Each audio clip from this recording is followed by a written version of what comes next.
g'alati qo'shnilarim haqida aytib bermoqchiman. To'g'risini aytsam, shu bobocha, bibicha qo'shnilarimni shunday deb o'ylamagandim.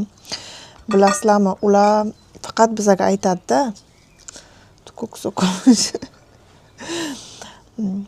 Bibicha, bobocha qo'shnilarim, ularni uyi bizning uyimiz to'g'risiga. Uyimizni qurgan odam haqida ko'pchilik bilasizlar, olamdan o'tgan o'ziga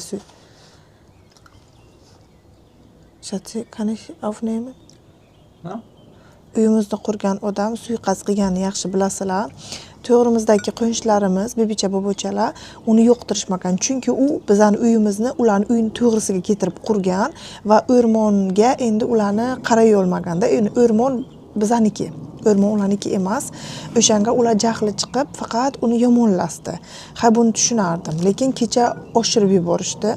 Aytishicha, o'lgan odamni ham bular tinch qo'ymaydi-da. Aytadiki, qayta har safar gaplashgan paytimiz bizani avval o'rmonga qarab turardi, kiyiklar kelaydi, ketirib uyni qurdi, bu tomondan ham uy qurildi deb boshqa qo'shnilarimizni ham faqat yomonlaydi. Keyin faqat ularga rahim kelasi, nimaga bularni mehmonga taklif qilmadilar deb o'tgan yil ham hayron bo'lgandim, agar bilsalaringiz. Bilsam, nima uchun ular mehmonga taklif qilmasligini, chunki bular ko'p kuyimsoqlik qilar ekan.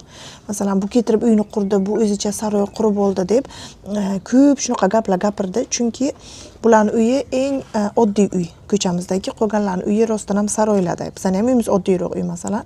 Lekin kecha aytadiki, sizlarning uyga arzon materiallar ishlatilgan, lekin qimmatga sizlar sotgan deydi. Necha marta qimmatga sotgan deb, xudo tipasizlar ahmoqsizlar demoqchimi, nima demoqchi bu uchun?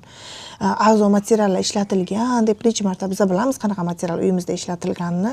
Faqat yomon uyimizni bilmasak uy deb ko'rsatadi, yopib yana bir tomondan uyimni yopib qo'ydi deydi. Men o'rmonga qarab turardim deydi. Kecha meni ham jahlim chiqdi. Bizning ham uy xunuk emas-ku, bizning uyga qarab turasan, nima xafa bo'lma deb qo'ydim. Chiqib jonimga tegdi kecha. Qarasam bidi gap. Ishqilib bundan keyin bilmayman, bibicha bo'yicha qo'shnilarim bilan yaxshi aloqada bo'lamizmi? Chunki o'sha bunday o'lgan odamni ham tinch qo'yish kerak-da, buncha yomonlaydi uyimizni. Buncha odamga noqulay bo'lib ketadi. Masalan, men buni qila olmayman birovga nisbatan. Lekin deymizlar shunday. Shunaqa gaplar. Meni qo'shnilarimdan g'iybat taimslar uchun. Endi biz choy ichamiz, avokadoni yaxshi avokado olibman, lekin o'sha tez toza bo'ldi. Serijon bilan choy ichib o'tiramiz mana. Ko'zda bu tomonni ham sizlarga Serijon. Mana.